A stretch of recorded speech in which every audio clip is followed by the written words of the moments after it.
Hello everyone, I'm joined my father for another movie review. Say hi, Dad. Hello. Actually, in today's video, I'm going to be talking about Sunset Boulevard. I actually talked about this a couple years ago, but I figured it turned 75 this year. I'm actually planning to redo certain videos I did in the past, as remakes, as you would say, or whatever that. Redos. I don't know. The point is, this is a redo of Sunset Boulevard. What do you think of Sunset Boulevard, Dad? Well, you can really never talk too much about Sunset Boulevard. That's true. And not only is it an excellent film, but it is groundbreaking in the subject matter. Oh yeah, absolutely. It definitely shows the real dark side, and even though it's not a horror film, but it has the horror element, the horror side of Hollywood, when you have your most beloved stars when they become big and famous, but then sadly Hollywood turns them into monsters in the end when their fame is no longer.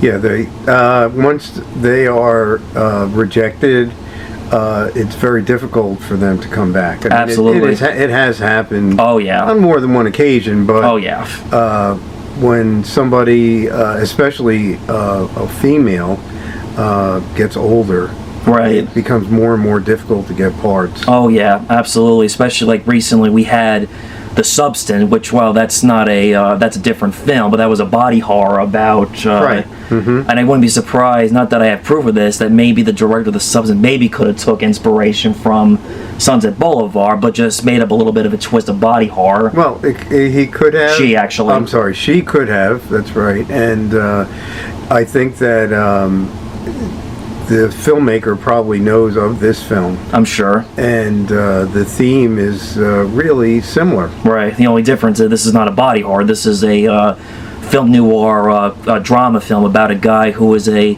starving artist writer. Well, this is not really a big spoiler. The opening, he's dead and he's narrating what happened prior to his death. Right. Right. And that was the inspiration for, if you ever saw American Beauty with Kevin Spacey, doing the same kind of thing. Yes. Yes. Yeah. And we have to talk about the Gloria Swanson, the queen of this movie, who just what made this film, is why this film is still a close-up after 75 years.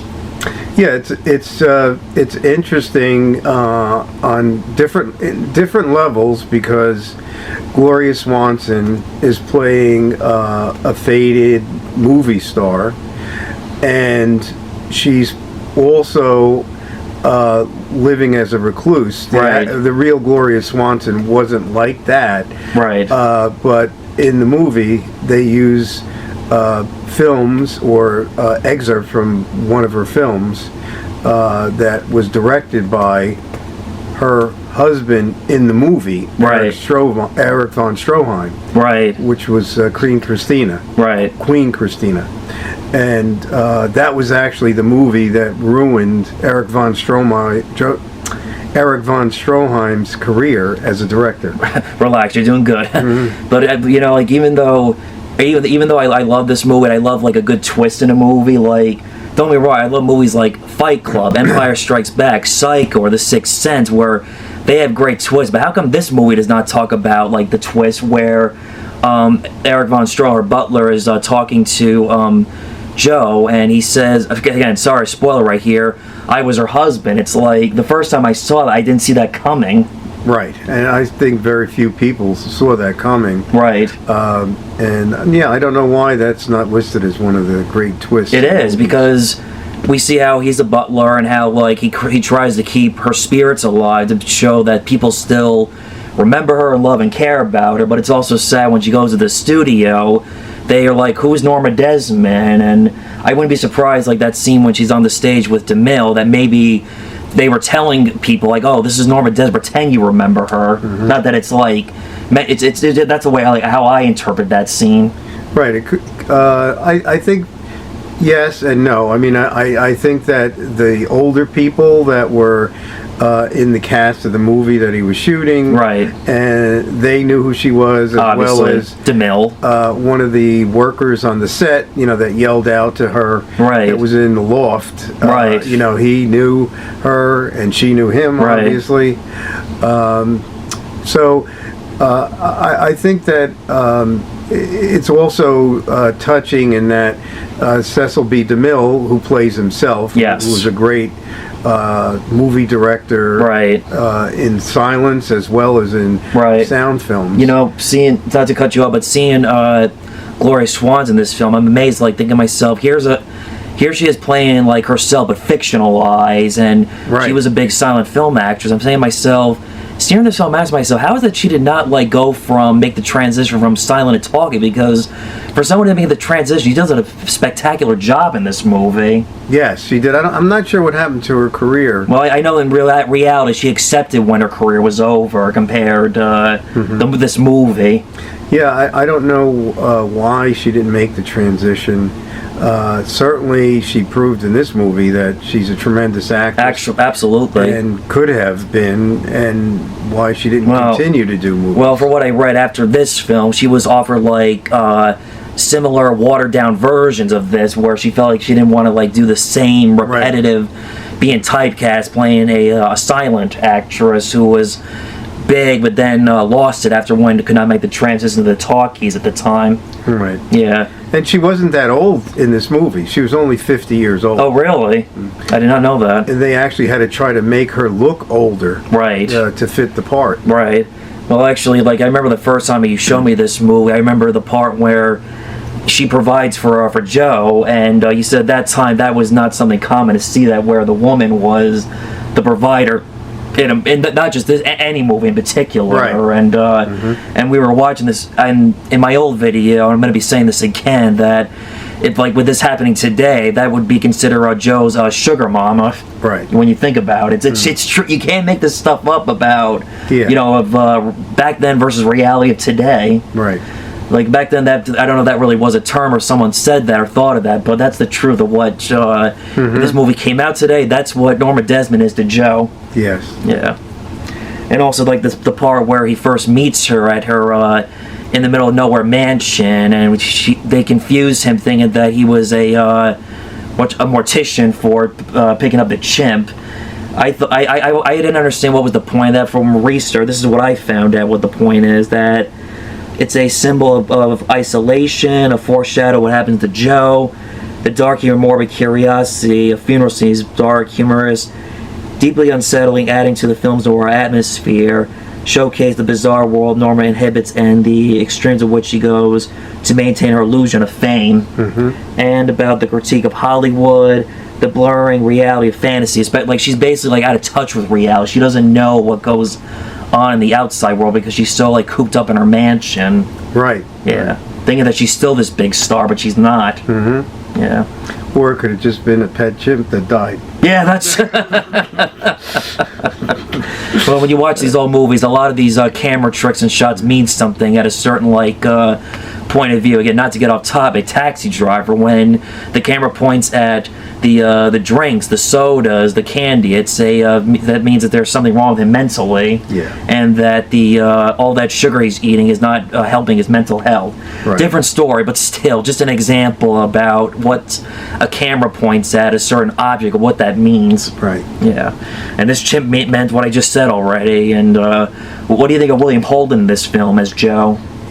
He was excellent. Yeah. He really anchors the film, and his narrative and the way he acts, and he was terrific. Yeah. And he was at a low point in his career. He was not an established star at the time. Well, believe it or not, Montgomery Clift was offered this part before, even though great actor, but again, I think it's what William Holden is what makes this movie.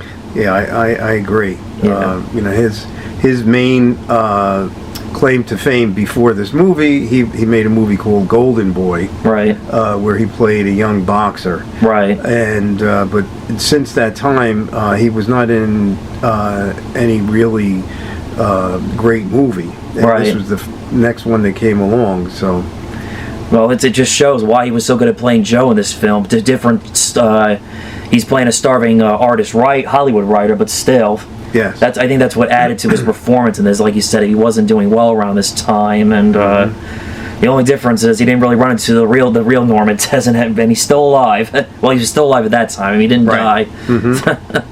And what did you also think of Nancy Olsen as his love interest? Oh, she was terrific. Yeah. She was exactly what she was supposed to be. Right. This fresh-faced college student trying to learn the ropes in Hollywood. Right. And innocent. Yeah.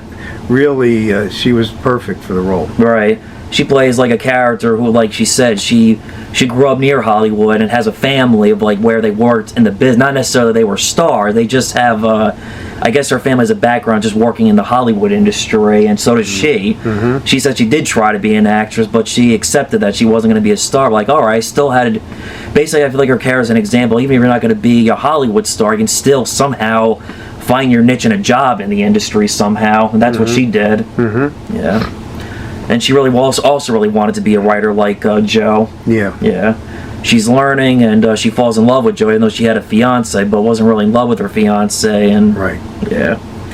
And of course, we have to talk about the famous line, "All right, Mr. DeMille, I'm ready for my close-up." If you haven't seen this film, you might recognize that line if you've heard it from parodies or just people quoting that film in general. Mm-hmm. Just like Casablanca, one of the most quotable movies, this movie. Right. Yeah. It is. It's an iconic line in an iconic performance by Gloria Swanson. Yeah. But people, this is another like misquote. They say, "I'm ready for my close-up, Mr. DeMille." That's not how she says it. She says, "All right, Mr. DeMille, I'm ready for my close-up." Right. Yeah. Get that right. And also, like the way I saw it, like that was basically her butler, the director, probably told the police, she does not know her like the reality. They let her like live her fantasy, thinking that she's back to being a star, but obviously she went to jail after when the camera fades away. Right. Yeah. And also the film has aged well in recent years. What we went on like in a decade ago with the scandals of Weinstein and Kevin Spacey. Mm-hmm. Yeah, that's another reason why this film has stood the test of time and aged well. Yes. A lot of Hollywood scandals we had, and well, not that was the first. There's been tons. I feel like it's big now with Hollywood scandals and what's coming out of the dark secrets we didn't know years ago about so and so. Right. Yeah. Or even how, like I said, it ruins a lot of stars like Judy Garland, Natalie Wood. They were our most beloved Hollywood stars, but Hollywood ruined them. That's true. Yeah. Yeah. And also, it's been done on Broadway. I don't know if it's still on Broadway. Glenn Close and Nicole Scherzinger. I'm not sure if I'm saying her name. I do have a picture in my head of who she is, but I apologize if I'm not saying her last name right. Yeah, it's not on Broadway. Okay, it's not on Broadway. It was in the past, it was, though. Yes. Mm-hmm. And I definitely can see Glenn Close as a good... yes. But still, don't remake this movie, though. No. No. Leave it alone. Leave this film as it is.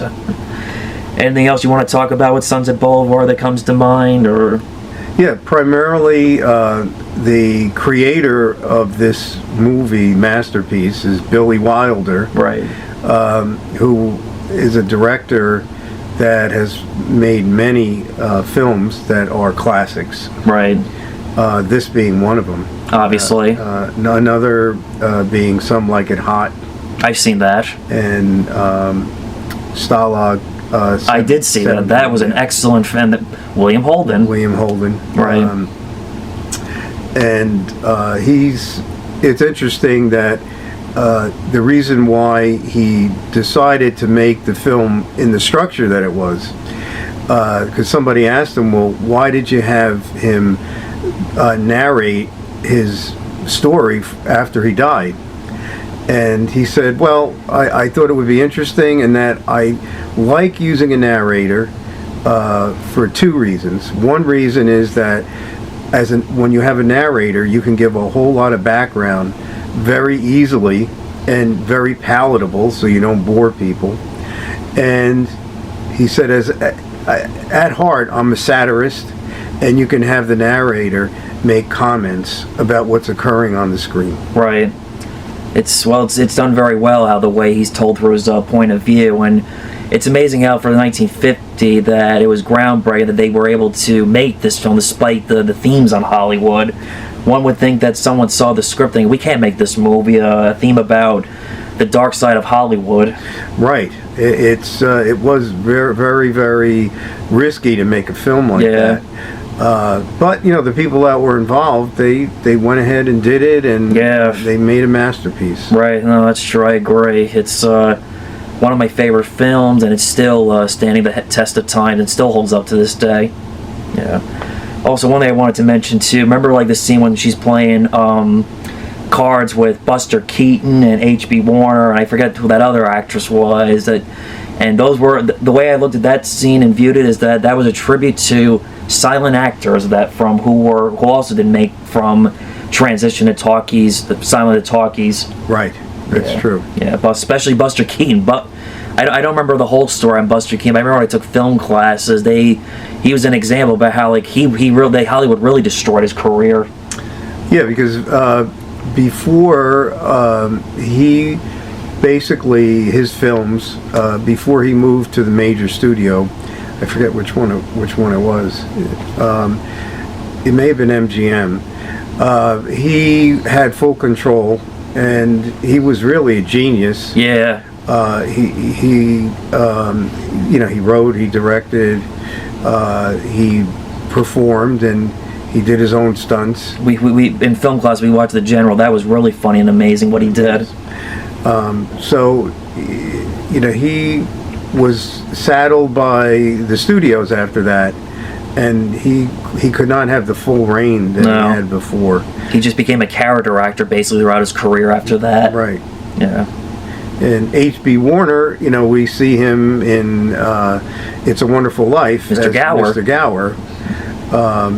The other actress, I'm not familiar with her. I don't know who she is either. We knew 2 out of 3 at that table. Mm-hmm. Yeah. I guess that sums up everything we've. Yeah. All right. We will see you next time. Remember, be ready for your close-up. Say bye, Dad. Bye-bye.